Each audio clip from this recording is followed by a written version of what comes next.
Hello everyone, I'm delighted to be able to talk to you on the occasion of the Russian Arctic Convoys exhibition and to tell you about my life during 4 years in the Navy during World War II. It's one of those things which has dwelt with me for many years, or since the end of the war. Been always interested in Russia, and particularly, like most veterans, the friendship we built up because of our Arctic Convoy exercises. I might tell you that I'm now celebrating my 96th birthday a little while ago, and 4 of those years were spent in His Majesty's Royal Navy during World War II. I was a visual signalman, and my position was on the bridge with semaphore, Morse code, and flags which we raised up and down the mast, signalling to each other. I finished my training, and very, very quickly I was sent out to the Middle East and finished up in Alexandria, where I joined my very first ship. She was a Flower-class corvette, only very small, about 1,000 tons. And believe you me, it was hard. I think when they were built, they were intended for a crew about 30 odd. But because we had 2 crews, we had more like 70, and we were packed. The seamen and the communications branch had their mess right up in the bows, and we slept there and we ate there, and we were really, really packed in like sardines. The armament was very basic, and we belonged to a little group called the Second Escort Group. There was a Snapdragon, Delphinium, Erica, which was ours, and Hyacinth. And we used to run North African convoys along the coast, helping Monty with his desert rats when he drove the Africa Corps out of North Africa. At that time, we were having a rather bad time war-wise.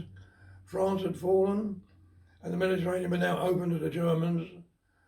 U-boats, Italian submarines, Italian Air Force, the Luftwaffe, and believe you me, I was only 19 then, but pitched into the deep end, and I settled down eventually with his crew, and life was pretty hairy. And one day, we were leaving Benghazi to take a convoy to Malta. We were attacked by a German aircraft, Stuka, who scored a direct hit on Snapdragon, and that was it. And when you lose a ship at sea, it's very sad, it's quite moving actually. If you get the equivalent on land, we all know what happens if somebody detonates a car bomb. There's devastation, mayhem, bloodshed, and it stays like that, a mess, until somebody is able to clear it all up. And even then, it doesn't bear any resemblance to what the site was originally, but not so at sea. If you come the wrong side of an argument at war, and you go below the waterline, that's it, the sea clinically cleans up, and 2 hours later, you'd never known there was anything there. It's most unbelievable.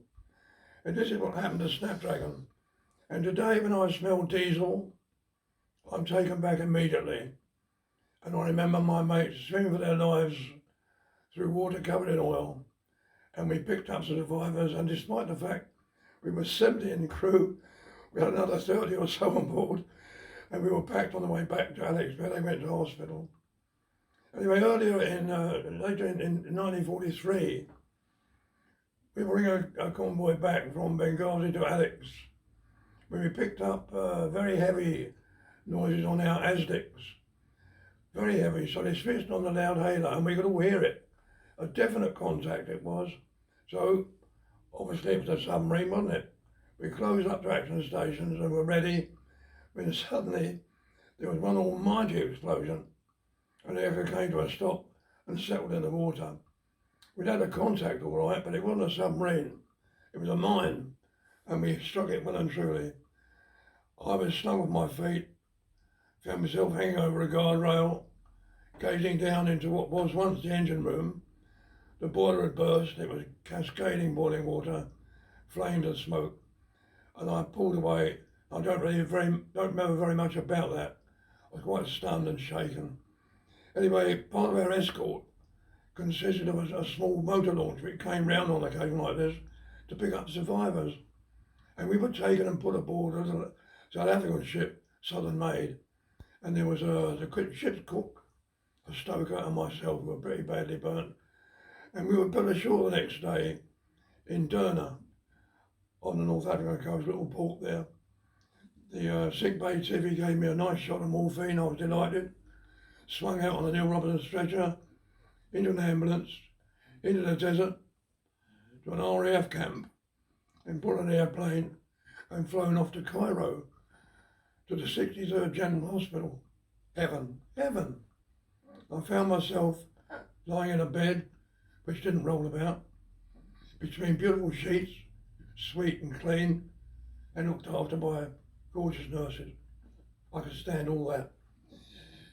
Saline bars were the order of the day for treatment, and they looked after me very well, and eventually came the time to leave. And that was a problem because whenever I went down, I lost everything. I had nothing at all. We had to give back our hospital blues, which we wore, and they gave me a pair of socks, sandals, ill-fitting shorts, an old shirt, the Matlow's hat with no Taliban comic. Got some funny looks from passengers on the train when we went from Cairo back to Canopus, HMS Canopus. And from there, a crowd of us were drafted off to Beirut, where I spent a few months. Very interesting out there. Anyway, time went by and it was time to go home, being away for 2 years. Came back to Collingwood, and when I went back through the gates and saw the new intake of new entries, like myself of years ago, I suddenly felt like an old sweat. Most peculiar, really. So I got a draft jet to a colony-class frigate called Anguilla, and she was berthed up in Liverpool. So, bag and hammock on the train, Lime Street, into Gladstone Dock. Anguilla was what they call a colony-class frigate, named after colonies, obviously. Bit bigger than Erica, still a small ship, but more comfortable, a little more room. Quite good it was, and better armed. We were part of what was known as the 19th Escort Group, which consisted of 6 frigates. There were Anguilla and Antigua, and 2 captain-class American ones, Goodall and Cotton, and 2 named after Scottish locks, Loch Inch and Loch Shin. And the 6th was quite a formidable force, used for special jobs, going out doing convoy work and that sort of thing. Then came the day, of course, where we discovered that we were off on an Arctic run. And, well, I don't have to tell you about that. You know that, don't you, what goes on? Very, very cold, of course. And we went up to Scotland, and it was a big convoy. Cruisers, aircraft carriers, destroyers. And we were this special task force. We were going to sail several hours ahead of that convoy to clear the way, while they came on behind. So off we went, and we didn't have any trouble really, a few skirmishes here and there. And once we went north of Bear Island, into the Arctic Circle, it was permanent twilight. No dawn, no dusk. You didn't even know what time of the day it was. It was exactly like that all the time. And we eventually into the Barents Sea and then into the Kola Inlet, where we anchored. And a few hours later, in came the convoy, having lost no ships, which is quite a good achievement.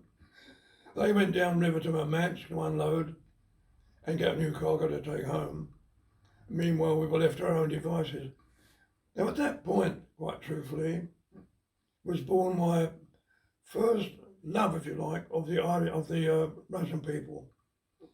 They'd been through the mill, and we'd all suffered during the war, but at least they'd been invaded, and their country was taken to pieces, absolutely desecrated, and their casualty figures were millions, civilian and military.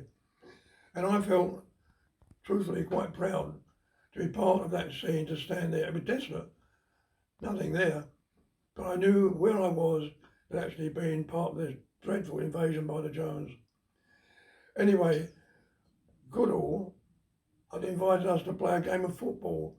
So our boys picked up a football team. We went ashore and they played against each other football on the frozen ground.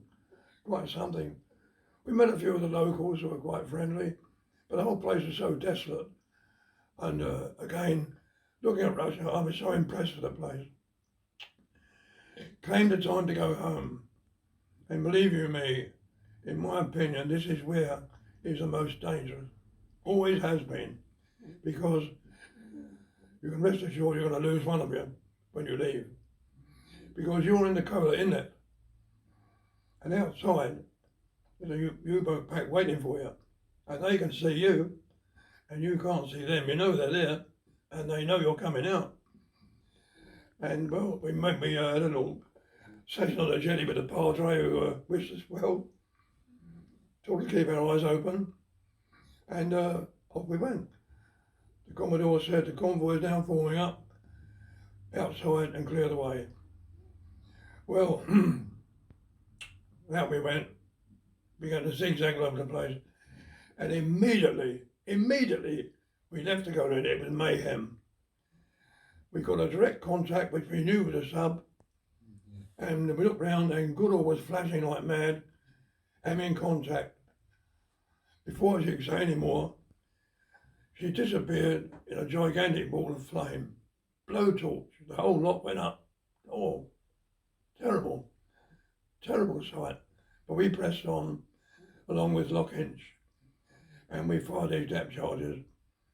And believe it or not, I could not take it in. Up came this U-boat, U-281. Green it was. And of course, I'm not sure of distances, but believe it was quite close. No more than 100 yards away, I'd say. Well, our gunners were right on the spot. They couldn't miss. Rapid firing, they knocked lumps out of this submarine. She stood no chance. A very brave German sailor jumped out of the conning tower and ran along the casing to get to the gun, but he stood no chance. She suddenly tipped up, rolled over, and went down, taking with her 55 German sailors. I mean, our guns crew cheered like we won the World Cup. They were delighted with their performance. I must confess, feel a slight pang of sympathy when 55 men in an iron coffin are now going to sink below gallons and gallons of icy water, and they ain't going to come back. To me, I thought, must be dreadful. But there you go. It was them or us. I'm glad it wasn't us. And off, that was it. And another ship sunk, another one picked up 15. And then the U-boats got away, and we were left. And the Commodore said, the convoy is now coming out. And he said, Goodall, which actually, although it was torpedoed, didn't sink. She was a floating, burned out wreck.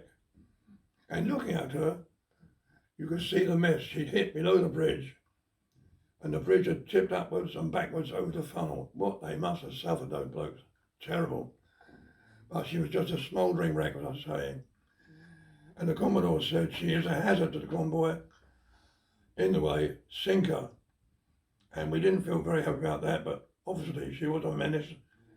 So we fired a few shots over the waterline. And as I mentioned earlier, now you see her, now you don't. She gently disappeared, and that was it. So we then made our way back, finally getting back to the swept channel, up the Mersey, Gladstone docked Liverpool, tied up, switched off the engines, and only then relaxed. I thought, didn't think much of that at all. It was frightening, terrifying, and we weren't looking forward to the next one. But as it happened, we needn't have worried, because next day was May the 8th, 1945, which meant that the war in Europe was over. And I mean, the whole place went wild, everywhere went wild, but Liverpool particularly, because they had suffered. Plus the fact that around the dock area, ships had left there and not come back. And everybody was happily going berserk. We were delighted, of course, I was especially, to think you've been in a war and you survived. I felt terrible the fact that my mates in the same age as me, like 22, a fortnight earlier, fate decreed they hadn't. I never got used to that at all. But we found it difficult to laugh and rejoice when a fortnight earlier we'd been killing one another, and now it didn't matter.